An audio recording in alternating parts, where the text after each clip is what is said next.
কৃষ্ণ শ্রী শ্রী গুরু গৌরাঙ্গ জয়তু। আজ অত্যন্ত মহিমান্বিত তিথি। আমাদের বৈষ্ণব গগনের অন্যতম আচার্য, আমরা ষড়গোস্বামীর নাম শুনেছি, কিন্তু সপ্তম গোস্বামী নামে যিনি বিখ্যাত সেই ছিল লোকনাথ গোস্বামীর প্রভুপাদের আজ তিরোভাব তিথি। তো লোকনাথ গোস্বামী, অনেকে ভাবে যে বাবা লোকনাথ ব্রহ্মচারী।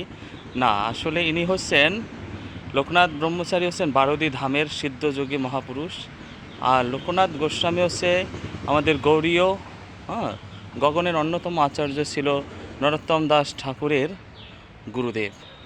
তো চৈতন্য চৈতামৃত, চৈতন্য ভাগবত, তারপরে বিভিন্ন মহাপ্রভুর সমসাময়িক বিভিন্ন গ্রন্থ, এগুলোতে লোকনাথ গোস্বামীর লীলা মহিমা বেশি একটা পাওয়া যায় না, খুব অল্প কয়েকটা শ্লোক লেখা আছে।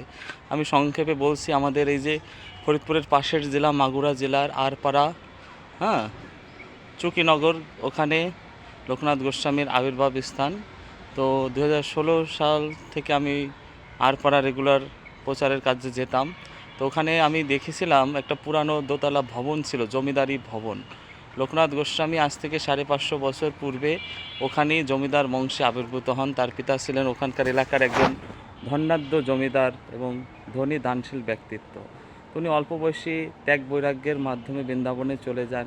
কিন্তু সবচেয়ে বিশেষ যে উল্লেখযোগ্য কথা, চৈতন্য মহাপ্রভু বাংলাদেশে যখন তার দাদু ঠাকুমাকে দেখার জন্য আসেন, তিনি লোকনাথ গোস্বামীর এখানে এসেছিলেন এবং সেখানে উনি 7 দিন অবস্থান করছিলেন।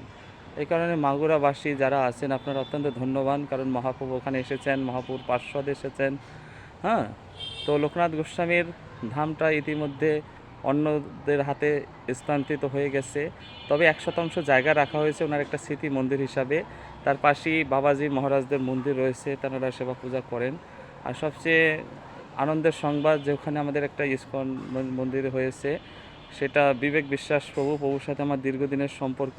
উনি এইখানে একটা ধান ক্ষেত ছিল, ওই জমি দান করছেন। তো এখানে আজকে লোকনাথ গোস্বামীর তিরোভাব তিথি বিশেষভাবে পালন করা হয়। আমি সংক্ষেপে ওনার কিছু মহিমা কীর্তন করব, যেহেতু সময় অল্প।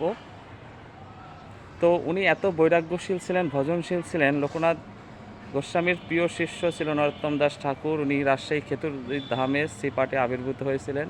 তা উনি সব সময় ওনার গুরুদেবকে জগৎ মাঝারি আনতে চেতেন, কিন্তু উনি ওনার শিষ্যকে নিষেধ করে দিয়েছেন। এমনকি শুধু নরোত্তম দাস ঠাকুরকে নয়, ছিল কৃষ্ণদাস কবিরাজ গোস্বামীও যখন চৈতন্য চৈতামৃত গ্রন্থ লিপিবদ্ধ করতে যাবেন, তখন লোকনাথ গোস্বামী খুব কঠোরভাবে নিষেধ করে দিয়েছেন যে আমার নাম যেন গ্রন্থে না থাকে, কারণ উনি হচ্ছেন দৈন্য পরাক্রমের মূর্ত প্রতীক। আমরা সাধারণত সব জাহির করতে চাই, অনলাইনে দেখাইতে চাই। আমাদের ভক্তিটা অনলাইন ভিত্তিক হয়ে গেছে এখন আজকালকের